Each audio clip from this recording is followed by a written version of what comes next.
mengklasifikasi suhu dingin, alah mati mati urusan pangeran kowe munggah tuk kaosan tok ya jeleding, karena kamu menyalahi ukuran, menyalahi ahsoina, menyalahi sesuatu yang sudah ditentukan oleh Allah. Nah, kamu melawan takdir tidak usah dilawan, kita selaraskan takdir dan qadha itu diselaraskan dengan ilmu mau. Paham sampean ya? Paham itu ya? Wa kullu syai'in ahsainahu fi imamin mubin. Berarti ayat ini merangsang kita untuk mengklasifikasi dan mengkalkulasi, mengukur setiap apa yang kita lihat. Kita ukur.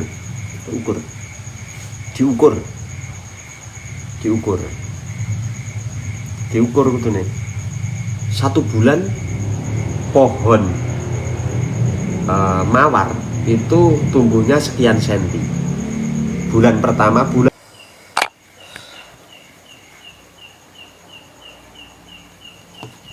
Assalamualaikum warahmatullahi wabarakatuh. Alhamdulillah ya Allah li syafaati Rasulillah sallallahu alaihi wasallam wa alihi wa ashabihi wa dzurriyyatihi wa ahli baitihil kiram.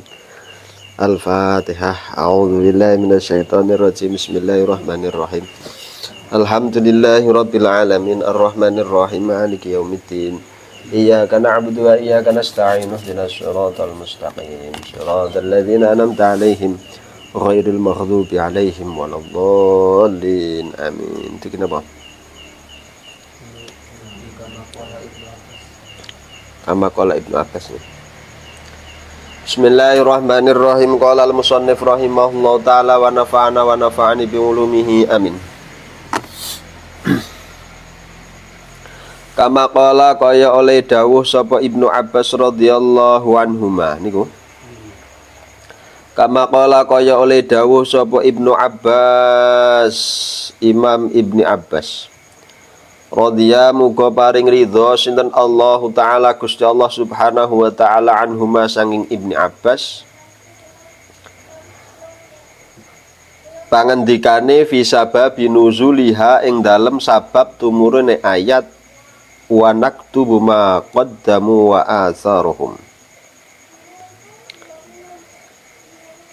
Inna qabilatan mahkiyatul qaule inna qabilatan temen setuhune qabilah kelompok komunitas minal ansori sangking qabilah ansor iku syakau podo wadul sopo al ansor ilan Nabi sallallahu alaihi wasallam maring Kanjeng Nabi Muhammad sallallahu alaihi wasallam. Pamaturane bu'da manazilihim ilal masjid ing adohe lumakune kaum utawa ansor ilal masjidi tumuju maring masjid.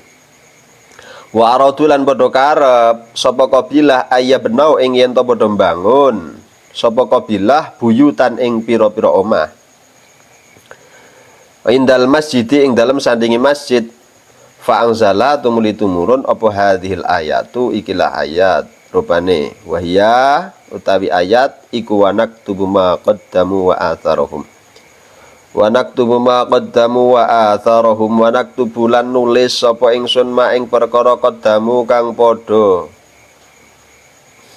Berarti nek nganggo riwayat iki ya qaddamu iku berarti saka kata delamaan. Qaddamun delamaan ya. Terus dianutke wazan qaddama fa'ala ittikhadil fi'li minal ismi ya. Cara awake dhewe ngaji shorof fa'ala littikhadil fi'li minal ismi. Berarti kang padha njangkahaken delamaane ngono mestine ya. Iya ta? Mestine ngono. Nek di anutno maknani riwayat iki ngono. Di anutno riwayat saka Ibnu Abbas berarti sangka makna delamaan sing lumaku. Wa asarohum lan ing pira-pira jejak-jejake nas.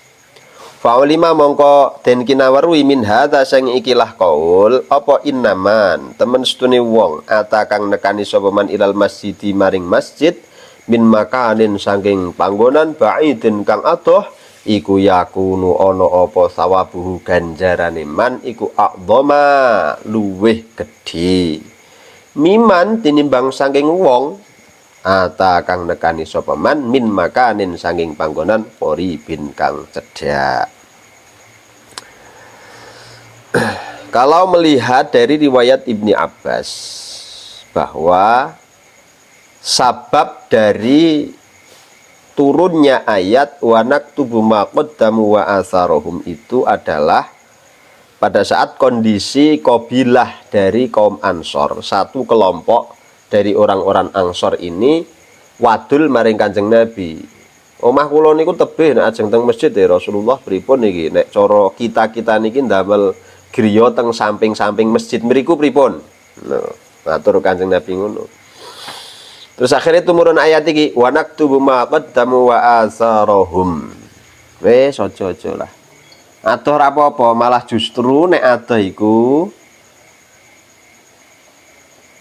jejak-jejak kakimu yang tertinggal untuk tujuan menuju ke masjid itu jauh lebih banyak. Maka pahalamu juga lebih besar daripada wong sing cedak omahe karo masjid.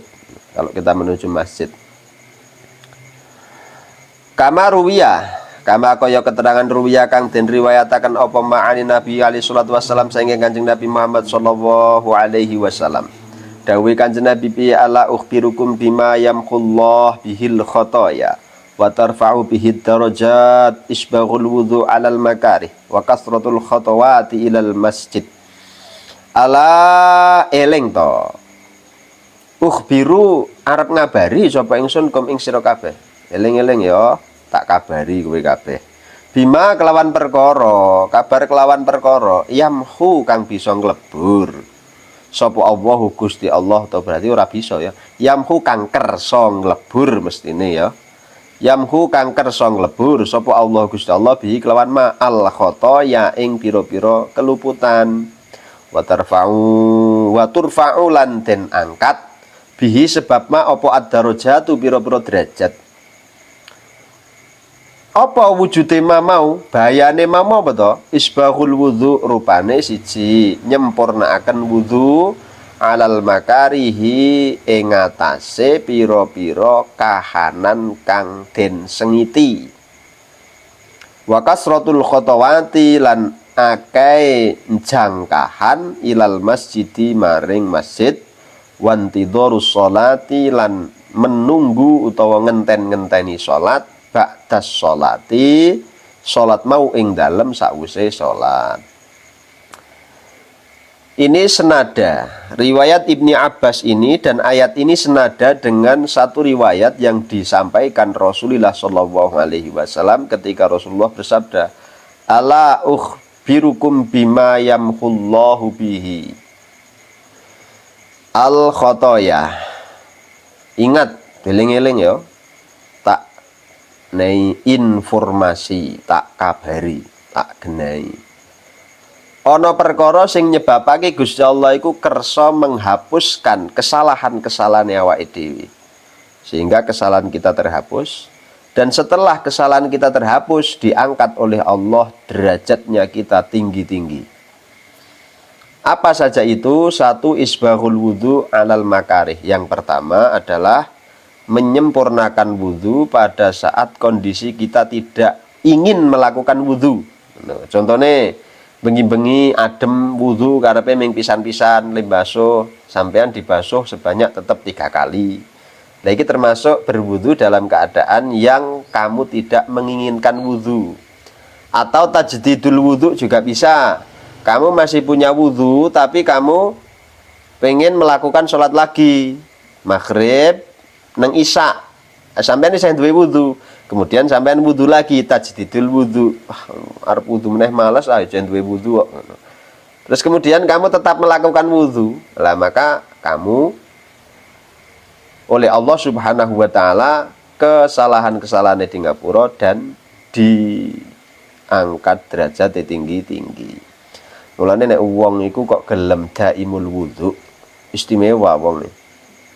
Cara kok ndonga ya akeh ijabahe, cara kok mikir ya akeh tenange, cara kok mlaku ya oke slamete lah. Wa kasratul khatawati ilal masjid, yang kedua yang dapat menghapus, yang kedua yang menyebabkan Allah kersa menghapus kesalahan kita dan mengangkat derajat kita adalah banyaknya jangkahan kaki kita menuju ke masjid. Semakin banyak kakimu dilangkahkan menuju ke masjid, maka semakin banyak pula kesalahan-kesalahan yang diampuni oleh Allah Subhanahu wa ta'ala. Yang ketiga adalah menunggu sholat setelah sholat. Bar maghrib nunggu isya nunggu subuh nunggu duhur nunggu asar. Tapi ora tegese sampean terus teko bedeku nenggon langgar terus ora nyambut gawe. Terus kok meneng apa inti dorus sholat kayaknya diangkat derajat terus Gusti Allah. Ya aja ngono ya. Iku jenengane kurang patek sip. Kecuali sampean makom tajrid, sampean wis makom tajrid, makom juragan. Makom tajrid itu makom juragan, makom kasapi makom awake dhewe wong kerja. Tidak nyambut gawe. Makom tajrid iki duit teko dhewe. Ora wong sowan ngenai duit ora. Maksud iki sampean wis makom terbebas finansial ngono lho. Lek nenggon kitab hikam itu kan disebut ada makom tajrid, ada makom asbab, ada makom kasab. Makom tajrid itu makome bos-bos, makom asbab ini maklar-maklar, layer-layer, jasa-jasa. Makom kasab ini dhewe nyambut gawe secara personal. Jadi makom kasab. Ini secara dipahami secara literal yang bagus. Kalau dipahami secara sufi yo beda lagi. Tapi saya lebih suka memahami itu secara normal akal kita. Maksudnya kita bisa mencapai pada makom asbab itu apabila kita sudah sehat secara finansial. Mulane kowe kudu bisa nata piye carane mengatur manajemen keuangan. Ngono. Ngaji kitab hikam iki ora marake sampean melarat ora, justru sampean malah tambah sugih. Sampean dadi pinter nyambut gawe. Karena sampean paham manajemen keuangan. Oh, saiki aku makom kasab. Saya adalah seorang pekerja. Untuk mendapatkan rezeki saya harus bekerja. Maka kerja ini adalah ibadah. Sebagian rezeki tak simpen, terus akhirnya tak tabung ke. Rodok munggah sidik sampean kerja tambah kancane, akhirnya ono relasine sampean maklaran. Lumayan toh? Sampean ora duwe produk apa-apa, tapi kenal aku duwe produk, akhirnya aku tak melu atul ya Mas ya. Oh ya, siap. Komisi pirang persen? 2,5. Maka Mas bab iki. Nek maklar-maklarane. Akhirnya sampean tambah, di samping sampean bekerja, ketika sudah pada makom asbab ini sampean sudah bisa kerja di luar jam kerja. Ya isih kerja dengan makom asbab, tapi ya kerja dengan makom kasab. Ini sedobel ya. Double. Terus kemudian ketika finansial sampean dari dua-duanya ini sudah tertata, maka sampean bisa masuk pada makom tajrid. Makom dimana kamu tinggal memantau saja, keuangan akan datang sendiri. Ya ngono loh. Maksudnya lebih realistis nih. Ojo terus sampean memburu makom asbab terus nggawa serban ini utupi terus asbab iki terus makom tajrid malah mumet kowe masuk angin. Bapak ora makom tajrid jenenge makom tomak. Muga-muga ana wong sing sowan ngenai Kuwi jenenge ora makom tajrid, iku makom toma. Makom apa? Makom toma. Ya sampean kudu paham ya. Kudu ngerti ya. Mudeng sampean. Nah, jadi ngaji kitab kami kita dibelajari manajemen keuangan barang. Ngaji kitab tafsir Yasin ya diajari manajemen keuangan. Cara kita mengelola ngerti. Dari 2,5% laba yang kita dapatkan kita simpan, kemudian kita kumpulkan, kita investasikan. Setelah investasinya cukup, kemudian kita duduk di makom tajrid. Sampean wis duwe saham, sampean wis duwe apa jenenge iki? Cara saiki yo apa jenenge ya? mata uang digitalnya sudah banyak, sampean setiap tahun dapat dividen dari saham sing sampean beli dari perusahaan-perusahaan. Oh, lah ya sampai toh itu. Ngono, jadi pemikirannya kudune ngono. Aja malah kaya apa? Ngene iki mau. Set, ini renggotes bet. Akan datang makom tajrid ini. Ya, ini jenenge ora makom tajrid, makom tomak. Makom apa? Tomak. Paham misalnya nggih? Paham ya? Berarti wah nek ngoten niku angel. Ya pancen angel kok. Gampang. Ya ta? Pancen angel, kudu butuh perjuangan. Mulane butuh dipilih karo Gusti Allah. Aja wedi-wedi sampean menuwun donga lan ikhtiar. Nah, kamu harus punya mental itu kendel. Wantadhari sholati ba'da sholat. Lah itu makna esensi dari intidhur sholah ilas sholat. Menunggu satu momen kepada momen yang lain tanpa putus asa. Terus ke yo. Bismillahirrahmanirrahim. Kama qala lan kaya oleh dawuh sapa Kanjeng Nabi Muhammad sallallahu alaihi wasallam, a'dhamun nasi ajran fis sholati ab'aduhum. Tulisane napa? Hah? Mem po napa ni? Ngai mem po ngain, mem. Mamsyian ya. Mamsyian ilal masajid. A'dhamun nasi utawi luweh agung-agunge menungso apane ajron ganjarane fis sholati ing dalam salat. Iku abaduhum luweh ado-adoe nas apane mamsyian gon mlakune. Gon lumaku ilal masjid maring masjid. Walladzi utawi walladzi lan wong yantadiru kang ngentinti sapa man as-sholata ing salat ba'da sholati ing dalam sause salat hatta yusolliya sehingga salat sapa man ing salat ma'al imami bareng sartani imam iku a'dhamu luwih gedhe apane ajron ganjarane. Oh berarti ngono. Waladine iki waladine ibtidaiyah wawune wis ganti acara niki. Wawune wis wawu ibtidaiyah wong nang kono ana khobar a'dham sing padha karo mau lafal a'dham ngarep didadekno mubtada ngono. Walladzi utawi wong yang tadiru sholah ba'da sholati hatta yusolliyaha mal imami iku a'dhamu menggarek gawe mubtada ngarep iku a'dhamu luweh agung apane ajron ganjarane minalladzi tinimbang saking wong yusolli kang salat sapa alladzi summa yanamu tumuli turu sapa alladzi summa yusolli tumuli salat sapa alladzi. Ning kan mungkin ora?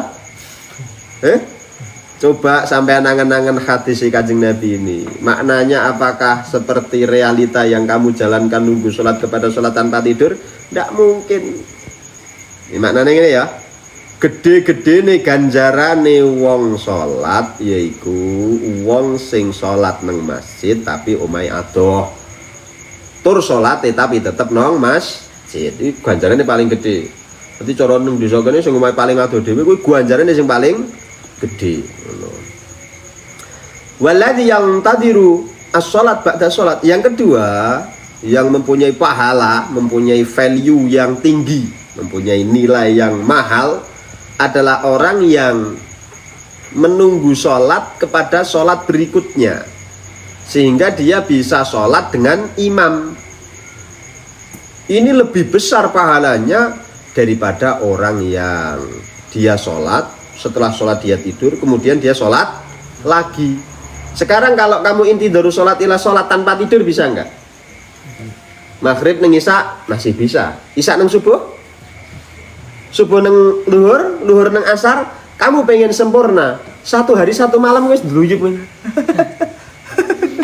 Palawan 40 dino, enggak iso mana yo? Maka mana yang lebih masuk akal? Ya kita ini perjalanan kita dari makom kasab ke asbab ke tajrid lah itu. Yang tadi sholat ila sholat secara realitanya kalau tanpa tidur atau perbandingan ini antara orang yang sholat dengan sholat berikutnya tanpa tidur sampai dia menemui imam lah, terus dengan perbandingan orang yang sholat kemudian tidur kemudian sholat, kok perbandingannya tidak apple to apple ya? Ada Perbandingannya kan tidak apple to apple ya. Nah, perbandingannya kan tidak serasi. Kenapa begitu? Karena bukan itu yang dituju. Yang dituju nantinya adalah ini, pergerakan dirimu sehingga kamu bisa bertemu dengan imam, menemukan momentum yang tepat. Nah, itu namanya imam. Namanya apa? Imam. Ketika kamu bisa menemukan momentum yang tepat, kapan kamu di makom asbab, kapan kamu di makom kasab, dan kapan kamu di makom tajrid. Kalau kamu posisi masih pada makom kasab, masih pada kelas bekerja, kita masih kelas bekerja, kok kita boros, terus awake dhewe leha-leha ming, alas tenang ae, rezeki dijamin Gusti Allah. Iya dijamin, tapi yo kecukupanmu tok, rasa pengen apa-apa kowe. Urung tekan asbab wis keplorot dhisik, munggah wae urung iso apa meneh, malah melorot lho. Munggah wae urung iso wis malah melorot. Nah, ini kesadaran tentang masalah ini. Kamu harus tahu momentum. Ketika kamu tahu momentumnya tepat, nah kamu bisa menuju bareng sholat karo imam. Wong sing nemoni takbiratul ikhrami imam, dia akan mendapatkan 27 derajat dengan sempurna. Nah, kalau kamu bisa menemukan momentum yang tepat, maka kamu bisa mendapatkan ajrun, value, nilai atau pahala bahasa kita yang sangat besar, yang paling besar. Contoh, tahun 98 dulu perusahaan-perusahaan perbankan itu mengalami nilai saham jatuh murah. Nilai saham jatuh murah. Emas mungkin juga murah, tanah juga harganya murah. Orang-orang yang dulu hanya bekerja, tapi dia rutin menabung, terus saham dulunya, contoh misalkan 10.000, kemudian turun menjadi 500 perak. Kamu punya uang 1 juta, dia beli saham tersebut. Sekarang nilainya per saham sudah berapa? Nunggu momentum yang tepat, pas waktu itu sampean tuku. Begitu sampean tuku, ternyata di 10 tahun, 15 tahun kemudian sampean investasinya naik jadi bagus. Nah, sampean tiba-tiba dari kasab asbab berubah menjadi makom tajrid, punya value, bisa berubah kepada makom tajrid. Masalah ibadah, oleh sholat ngono piye Mas, teko ngene iki, ya wis gak apa-apa. Kalau kamu mosok ngono keterangane, rungono, mosok kiai gak enek sing nerangke ngono kuwi. Inti dari sholat ila sholat ki ya pokoknya nang masjid ngenteni wiridan ngono ki wis. Ya wis kowe arep melu ku ya kono. Kalau ikuti itu ya gampang wae, mudah saja. Omongane wong keset kena dalil kuwi. Wong keset tambah kena dalil ya. Terus kowe dadi bojoku meneng sing trimo wis inti dari sholat ila sholat wis ganjaran paling gede sumanutara aku. Lah kita harus tahu lah, kita harus tahu diri. Dan ora inhitot. Paham sampean ya? Paham ya? Jadi substansinya sholat ya di situ, pada aplikasinya itu. Sholat aplikasinya nanti ya di situ. Itu salah satunya. Dari sisi ekonomi, dari sisi budaya, politik dan yang lainnya nanti bisa kamu kembangkan sendiri lah. Bisa sampean kembangkan sendiri.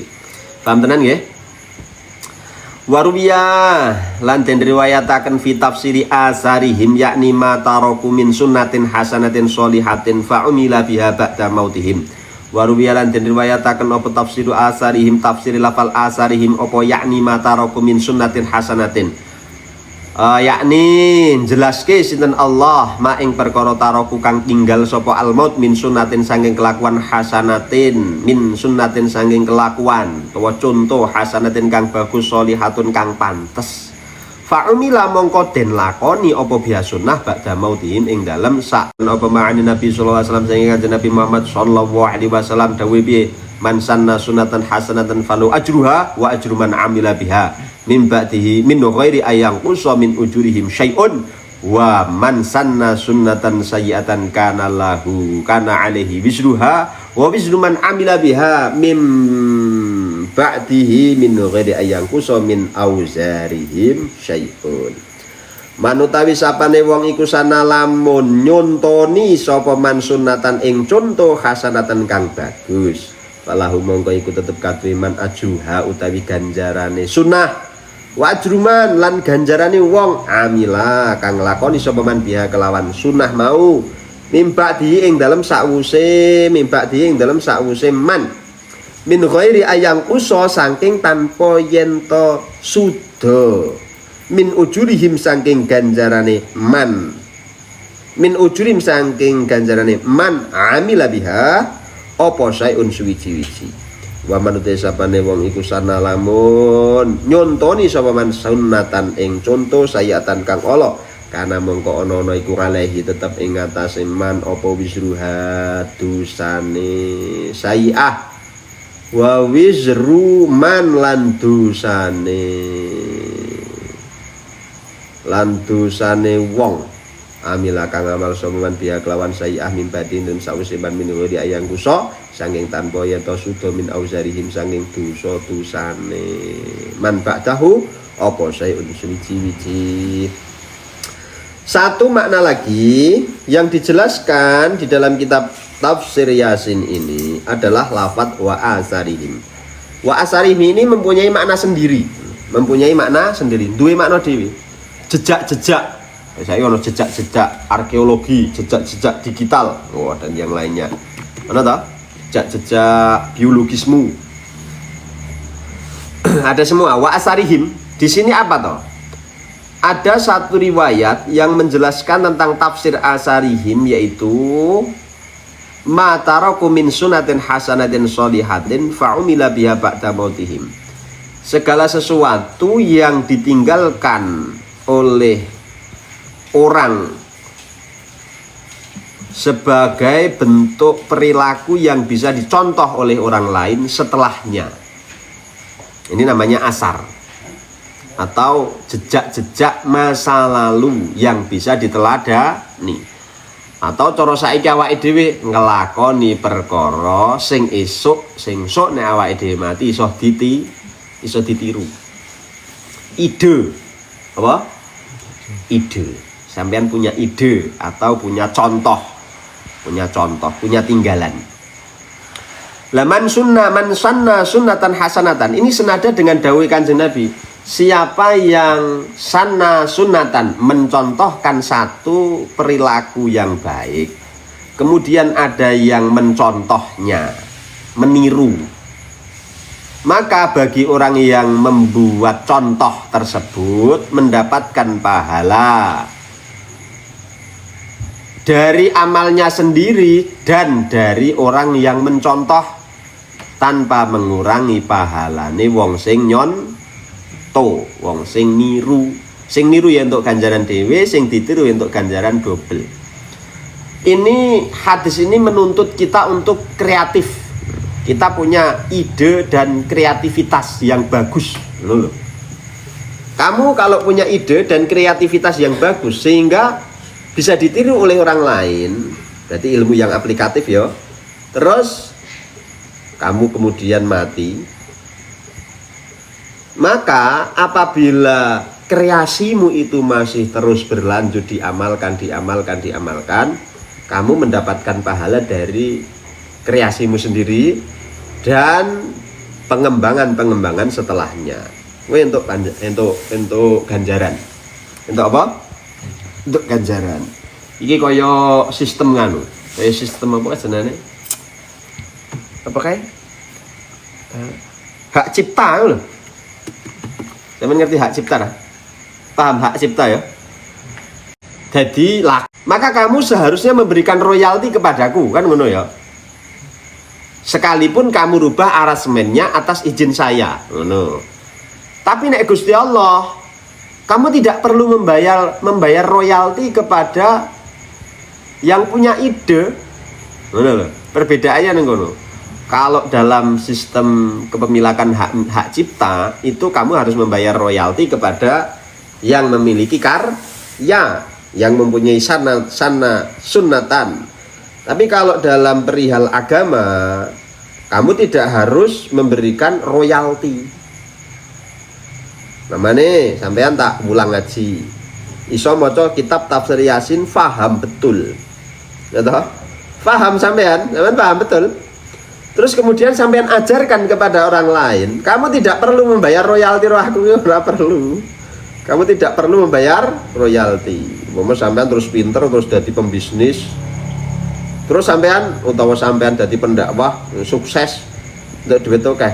Ora usah mikir persenan ro aku kowe. Tidak usah memikir persenan, tidak usah memikir royalti. Aku wis dipikirno Gusti Allah. Apa yang kamu kerjakan ketika itu hasil dari kreasi, sebab karena ilmu atau karena contoh yang bisa kamu teladani dari saya, maka saya sudah mendapatkan reward pahala langsung dari Gusti Allah, dari apa yang saya amalkan sendiri dan dari dirimu yang mengamalkan. Tapi udah sampean yang store sing maringi Gusti Allah. Jadi sistem royalti, royalti tapi royalti sukarela ini. Begitu juga sebaliknya, nek perilaku Allah, royalti dosa ya terus menerus. Royalti dosanya juga terus menerus. Nek perilaku dosa, sak walike dosa ya ngono. Jadi sampean kira-kira duwe kreasi ide apa? Duwe ide apa? Contoh cara zaman biyen. Ning ngono aku lucu lho pas sekolah biyen, sekolah SD MI. Ana wong rambutnya berintik wong luar negeri. Jagong nang ngisor wit apel tiba nutup. Terus muncul teori gravitasi gara-gara ndase ketiban apel. Atau gara-gara ana apel tiba. Ngerti ya? Kelingan? Hah? Nah itu satu contoh pemikiran dari kreasi yang ia pikirkan. Teori apa sebenarnya? Gravitasi. Jadi ada barang dari atas jatuh ke bawah tuh. Siapa penemu teori gravitasi? Hah? Siapa sebenarnya?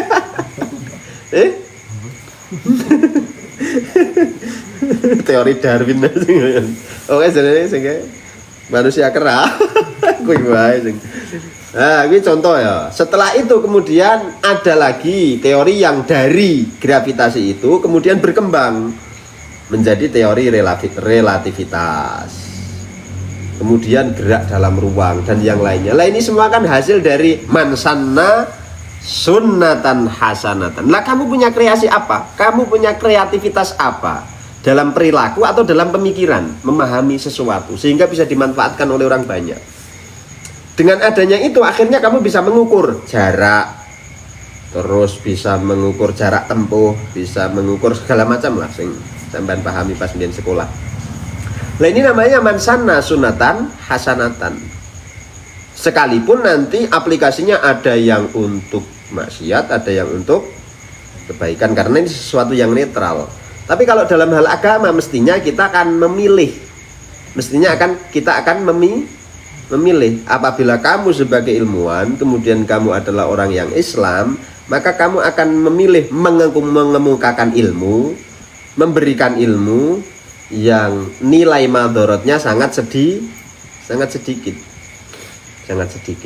Mansanna sunnatan hasanatan. Kalau sesuatu yang netral gimana? Sesuatu yang netral yo netral yo. Ayo. Kayak untuk apa-apa yo. Kalau netral. Iya. Namanya kan hukum itu misalkan penemu reaktor nuklir namanya digunakan sebagai alat untuk memberikan penerangan kelistrikan. Karo nuklir ono sing digawe bom misalkan ngono. Lah itu kan penemunya ini menemukan sesuatu yang netral. Lah tergantung pengamalannya yo. Ya toh? Pengamalannya. Ini kembali kepada orangnya masing-masing. Mansanna sunatan sayyatan. Adewe duwe ide apa kira-kira? Untuk dunia ini, untuk agama ini, untuk bangsa ini kita punya ide apa yang bisa diwariskan anak cucu kita nanti? Kira-kira punya ide apa kita? Lagu Indonesia, ngarang lagu wis ono mbiyen yo. Kira-kira apa? Ide apa kira-kira cara sampean mansanna sunatan hasanatan? Punya ide apa untuk bangsa ini kira-kira? Sampean jadi anak bangsa. Duwe ide apa sih? Amit, duwe ide apa Amit? Paula, duwe ide apa? Sampean gak ada ide apa kira-kira? Untuk bangsa ini, ngalamun aja. Andai kata saya jadi bupati, menteri, presiden, kira-kira arep nopo ngono lho kowe. Enggak masalah. Itu kan seakan-akan koyo apa jenenge, koyo ta'amul ya. Seperti panjang angan-angan. Ya tidak pula, tidak juga. Kalau kita tidak membayangkan kita menjadi presiden, maka kita hanya akan merasakan segala sesuatu yang kita rasakan saja. Ngeritik tapi tidak bisa membenahi. Tapi kalau kamu merasakan, maka kamu akan bisa melihat itu secara utuh. Makanya kadang ada yang perlu tasawur, nang usul fikih itu perlu bertasawur, membayangkan seakan-akan kita pada posisi itu. Contoh tasawur piye? Ini ana wong lanang. Mun sampean khasafae lak yo genep to. Ora ono sing potol. Ono sing potol ora? Utuh to ndase iki lho ono kabeh to. Khasafah ngerti ya? Nah, ndase kan duwe kabeh to iki. Dan duwe. Terus terjadi kasus wong supit khasafae potol tugel. Khasafah iki tugel tel, ndase iki ilang potol.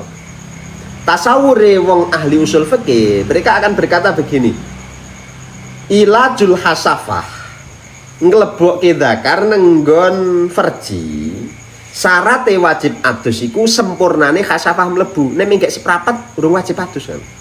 Tapi nek wis endas-endas mlebu, maka baru diwajibkan mandi. Baru diwajibkan mandi. Saiki nek sing ra ndas ngukure piye kan ngono ya. Kok guyu Den paham Den. Lah saiki nek sing ndase ilang potol piye le ngukur, ha? Apa nggo sentinan? Enggak, tasawur. Akhirnya kita membayangkan andai kata khasafa iku helm ndase iku potol, maka mlebu seukuran ndase zakar sing normal baru diwajibkan mandi. Ukuran zakar yang normal itu khasafahnya taruhlah 3 cm. Mau menit 3 cm berapa? 3 cm. 3 cm seberapa? Sebenarnya ya. Beda. Umpamane 3 cm iku umpama kok aku ora tau ngukur to ya. Bapak kober ngukur kan ya ora ya. Era kober ya. Kober ora ngukur. Ora ya. Ini diukur misalkan. Kita ukur. Andai kata 3 cm, maka kalau baru masuk setengah senti, sekalipun tidak ada khasafahnya, belum wajib mandi. Tapi kalau sudah masuk 3 senti, nah ini baru wajib. Nah ini namanya tasawur. Kita punya khasafah, genep, zakare sak helme. Tapi ketika kita membahas uang sing khasafah hilang, ya dhewe bertasawur seakan-akan kita seperti itu. Wah, itu bukan ta'amul sebagaimana orang ahli tasawuf, bukan, tapi tasawur inda ahli usulil fikih. Paham ya? Paham? Nah, begitu juga ketika kita memikirkan masalah bangsa ini, yuk kita berandai-andai. Kamu jangan mengatasnamakan saya adalah rakyat yang tertindas. Jangan begitu dulu, tapi kamu mencoba menjiwai seakan-akan kamu itu adalah pemimpin. Nah, ngono lho. Kullukum ra'in wa kullukum mas'ulun an ra'yati. Seakan-akan andai kata saya yang jadi presiden, maka ini yang pertama kali akan saya lakukan. No. Umpamanya aku jadi presiden, maka akan saya hukum mati para koruptor itu. Selesai. Karena mencuri 1 nisab dipotong tangannya. Dipotong apa? Tangannya. Nah ini lebih dari 1 nisab dan ini dimiliki negara sampai mengganggu stabilitas negara. Mati minimal kalau korupsi sampai sekian miliar mati, atau korupsi sekian miliar potong tangan kanan, potong tangan kiri. Paling enggak kalau enggak mati ya dipotong tangannya. Loh. Paling enggak dipotong tangannya. Itu tidak manusiawi. Loh, dia lebih tidak manusiawi. Yo. Sampai pertama dioplos sebenarnya tidak manusiawi yo. Korupsi itu apa manusiawi? Loh. Mereka tidak manusiawi kok kita disuruh manusiawi. Loh piye itu? Kamu tidak manusia menyuruh saya menjadi manusia. Loh emang kamu siapa? Apa kamu Tuhan kita? Lah, akhirnya kadang berseberangan di situ. Kamu harus menjiwai itu. Sehingga kamu bisa tahu posisinya siapa yang semestinya saya bela dan siapa yang semestinya tidak saya bela. Mana yang semestinya saya perjuangkan dan mana yang semestinya tidak saya perjuangkan. Lagi man sanna sunnatan hasanatan falahu ajruha wa ajru man amila biha min ghairi ayang kuso min amalihi syai'un. Dari dia tidak ada yang berkurang, atau min ajrihi syai'un, tidak ada yang berkurang sama sekali. Paham? Itu konsep tasawur dalam usul fikih tadi. Konsep tasawur ta'amul dalam bernegara, an-nadru, berpikir, ya, kayak ini mau gambarannya. Paham? Lu kadang ngalamun ya penting, ngalamun itu ya penting. Sampeyan delok masyarakat desamu, wah wong desa kok ngene ya. Andai kata aku itu kepala desa, wah aku mungkin melakukan terobosan ini. Wah, akhirnya kamu merangkai, nulis, set. Aku tahu bayangin loh. Tahu bayangin tentang masalah pengelolaan sampah biyen ya, untuk tak omong gitu ya toh. Itu kan yo dari tasawur itu, membayangkan ide. Andai kata setiap desa itu sampahnya dikelola oleh, setiap dusun itu sampahnya dikelola, didaur ulang oleh kelurahan, tapi tidak dengan sukarela, dibisniskan, ya Bob, dibisniskan, sehingga bisa dana desa itu lebih bermanfaat sampai menjadi suatu produksi yang bisa mempekerjakan masyarakat setempat. Nah, jadi perekonomian mulai agak tumbuh di situ. Baru dari mulai sampah, nanti dari mulai yang lainnya banyak sekali bisa dikembangkan. Itu kan baru hanya satu contoh. Ini man sanna sunatan hasanatan. Sekalipun belum terrealisasi, andai kata kamu itu mau menulis, apa ditulis tok sampai. Ya kaya kowe mau, wong ketiban apel tepuk.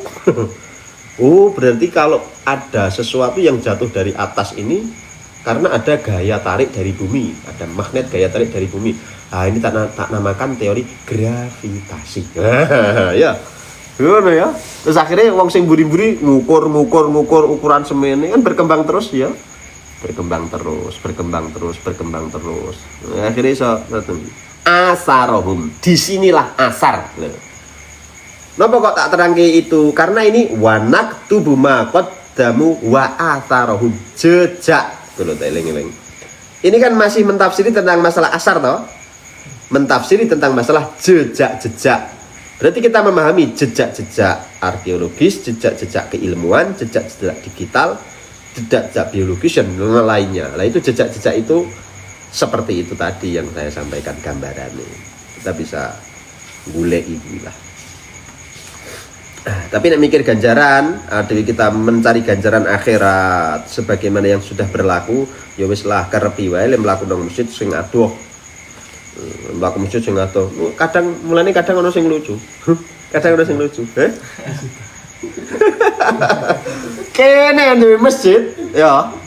Salate waduh nang kono. Wah. Tobat iki ya.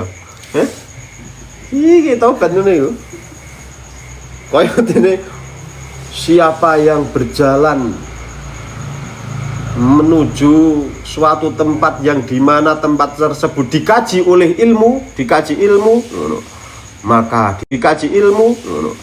maka dia setiap langkahnya diangkat derajat oleh Allah dan dihapus dosa-dosanya. Ning desane dhewe ana ngaji malah nglayap. Golek ngaji sing ado, wah iki toon jenengane. Jenengane toon. Padha karo dhewe nang ngarep enek masjid dhewe, jamaah nang dhewe wegah, jamaah nang nggon wong liya. Ah iki kasus biyen ya sok ono ngono iku. Daripada kita yang akan menyempurnakan ide-ide awake dhewe. Iya toh? Nah, ini suatu saat akan ada ngono lho. Tapi kita sudah meletakkan batu pondasi pertama. Ngono. Ini ngono ya, ayo. Wah, koyok tenan-tenan loh. Tapi nek cara iya apik lho iku. Andai kata seluruh orang Islam itu berpikiran realistis lah seperti ini saja wis. 30% aja wis. Wong Indonesia itu berpikir seperti ini. Sampai pejabatnya.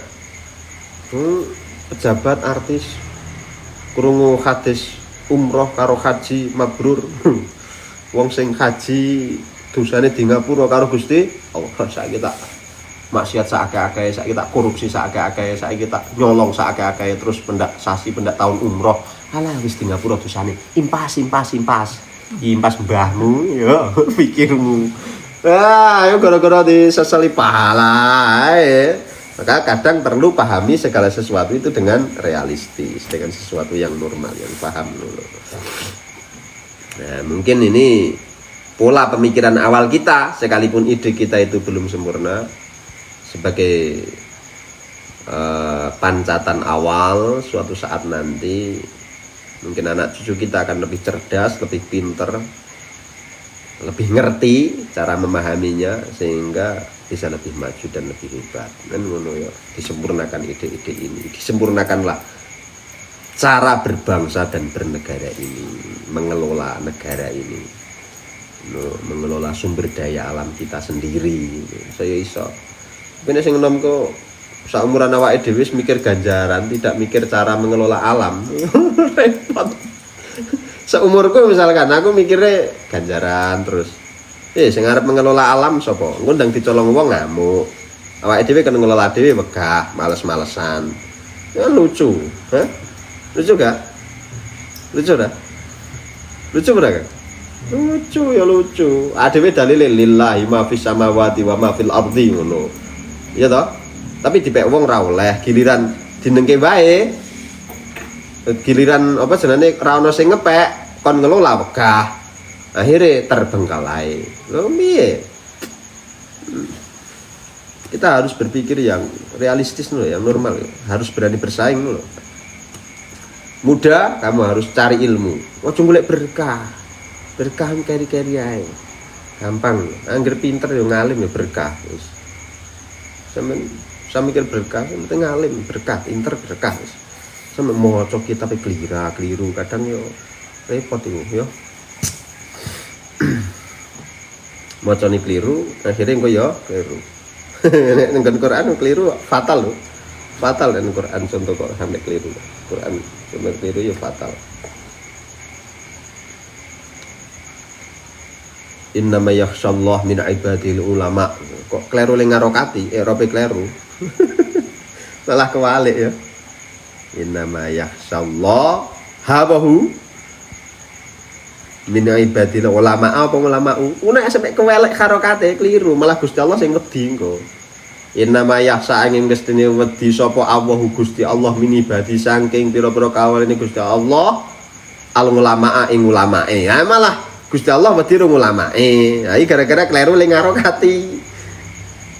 Kudune innama yahsallaha angin mestine wedi ha ing Allah min ibadi saking pira-pira kawaline Gusti Allah sapa al ulama kawula Gusti Allah sing wedi maring Gusti Allah yaiku ulama. Kan ngono. Kudune sing wedi ulamae dudu Allah e. Sampai keliru ning ngarokati, yo keliru maknane engko. Ini penting. Jangan berpuas diri dulu kamu, belajar lagi, sinau lagi, sing temenanan mumpung sampean masih punya kesempatan. Ojo selak mikir barokah, ngelmu lho ditemeni. Gue sampai keilmuan ini dikelola oleh orang lain, kamu akan menganggap ini konspirasi. Ya udah, konspirasi udah. Ya konteliti virus gak gelem. Giliran ada wabah, kamu menganggap ini pembunuhan massal. Gitu. Kalau kamu paham, ya kamu akan mengerti. Akhirnya kan ngono kudune ya. Apalagi kalau kamu paham tentang masalah virus, ini memang benar-benar senjata biologis. Tapi kalau kamu nggak paham, walah ini yang penyakit biasa. Kamu rasa melawan perperangan biologis nggak mampu. Biologis bakteri dan yang lain kamu nggak mampu, kalah nantinya. Ojo selami berkah. Pikir gitu loh, dipikir, jangan-jangan kita harus berpikir. Ya rata kesampean terus tak konteliti virus ya enggak, banyaklah membaca. Literasinya yang banyak, diwaca kitabe, dipelajari, kita berpikir gunakno pikiranmu. Sing tak omong kayak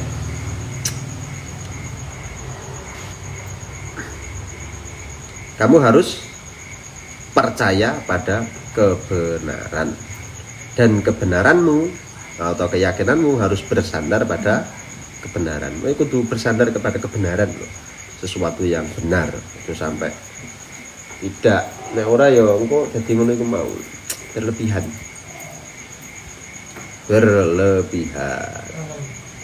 Bahaya itu. Wis paham iku ya. Mudeng tenan ya. Contone wis akeh banget kudune paham.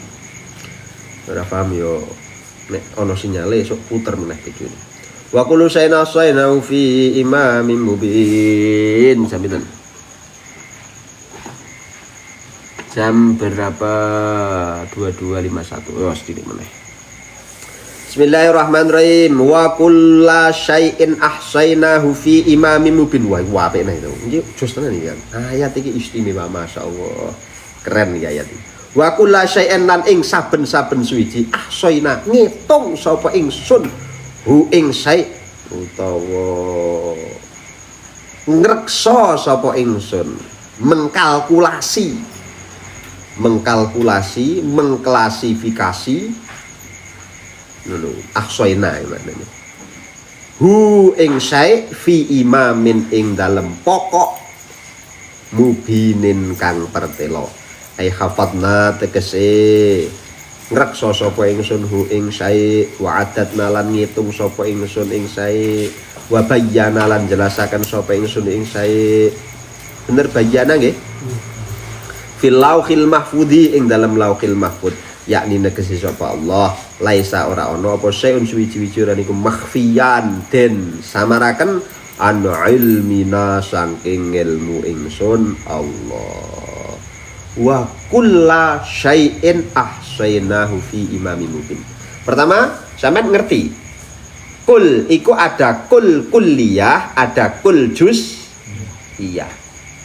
Kalau kul kulliyah yo mutlak keseluruhan, tapi ada kul itu kul juz iya yang menentukan setiap zat satu per satu-satunya.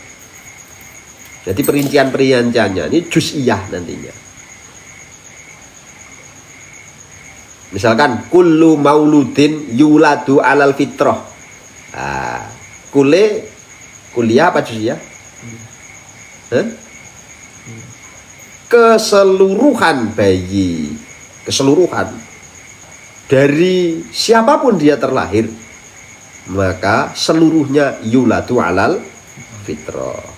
Yulatul al-fitrah. Lah sekarang kullu syai'in wa kulla syai'in ahsayna. Dan di situ mendahulukan makmul dibanding ngamile. Wa kulla syai'in ahsayna. Tadi sudah kita mengenal kulliyah dan juz'iyah, kemudian di situ makmulnya didahulukan. Wa kulla syai'in lan ing saben-saben suwiji utawa sekabehane uting saben-saben suwiji berarti ini juz'iyah ya. Juz'iyah. Ahsayna sudah juz'iyah, Allah masih merangkai dengan sighat apa ini kalau di dalam alfiyah? Dhisik ke ngamil ngerekke dhisik ke makmul ngerekke ngamil. Apa jenengane? Ayo. Ini kelingan apa?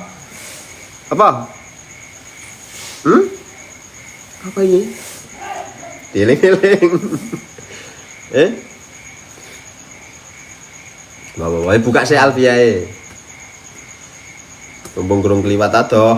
Karena penting iki. Sehingga kamu bisa memahami itu secara utuh. Ayo apa iki? Ya, jangan cilpal. Apa ya? Sing kata apa jenenge? Istighfar pautu. Tuh ya. Saya kata apa jajal ayo. Masih mendahulukan PR ya? Kamu boleh buka kitabmu ayo, Alfiah. Alfiah buka. Saya kata apa? Lagi calon ya Alfiah HP toh? Ayo. Ayo. Lha itu penting memahami Quran, ada yang ngerti nahwu itu penting. Jadi penak dhewe ngerti jarane nahwu iki ora penting. Wa nahwu aula awalan ayu lama idzil kalamu dunahu la yufham. Iya toh? Kita memahami kosakata tidak dengan ilmu gramatikanya, yo tidak sempurna pemahamannya. Jadi nahwu tidak penting. Penting. Wa kulla syai'in sudah juz'iyah, sudah kulla syai'in setiap sesuatu atau bahkan segala sesuatu.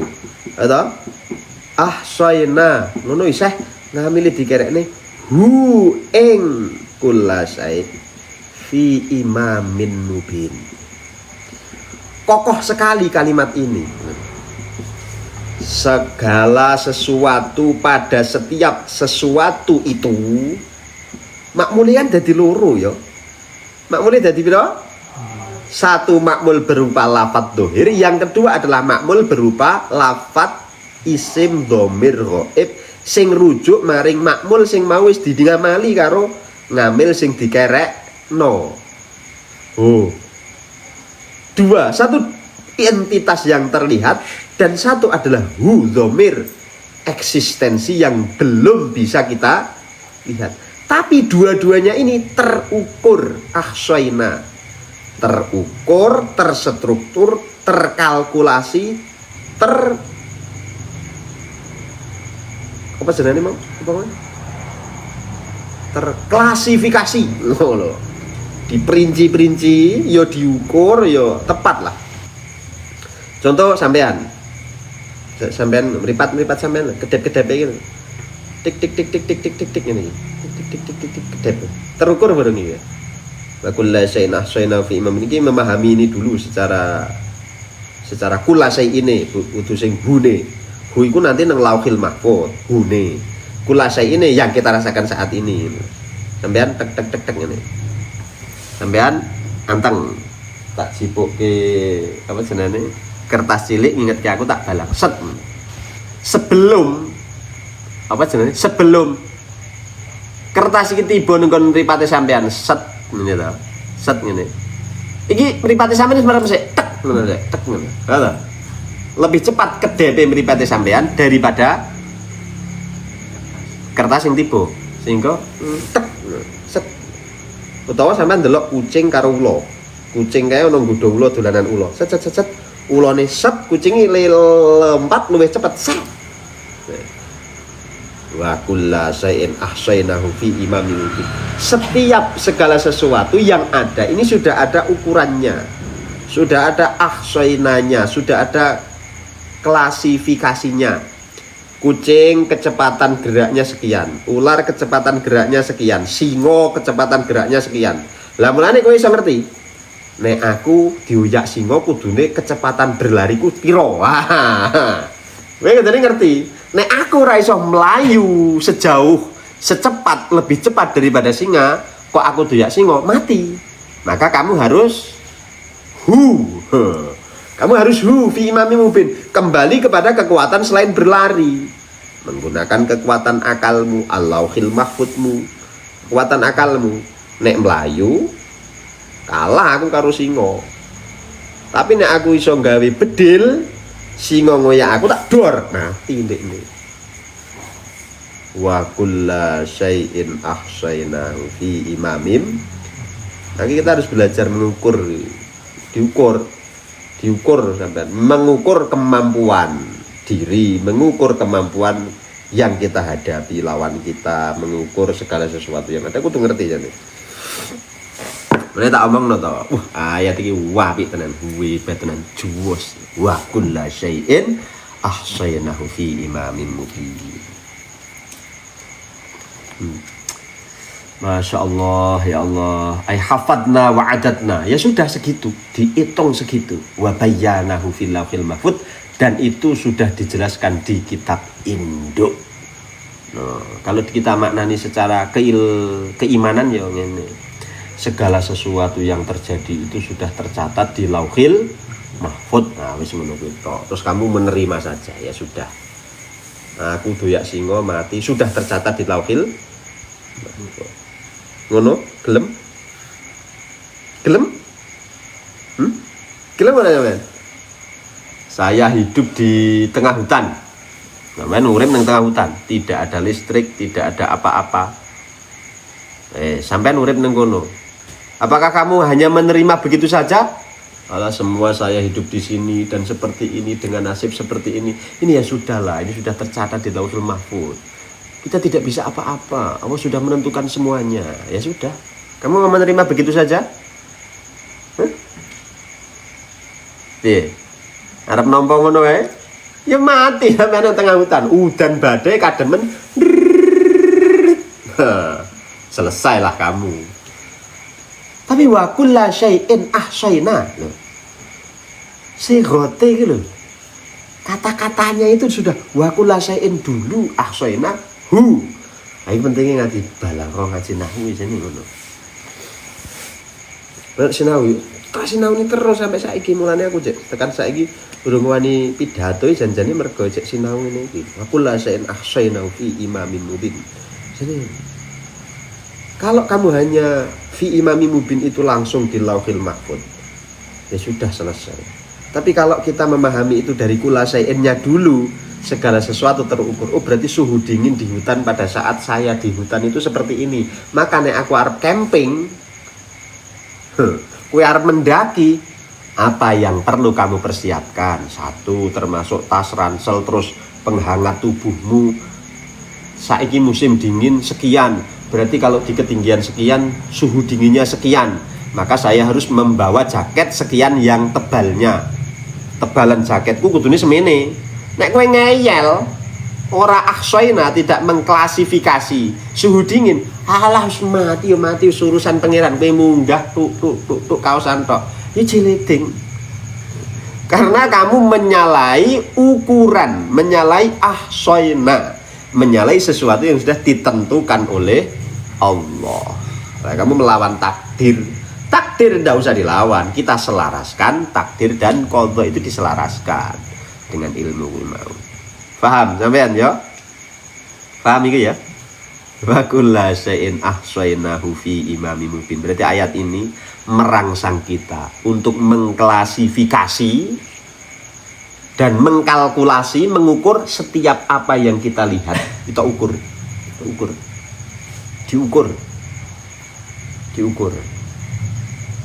Diukur gitu nih.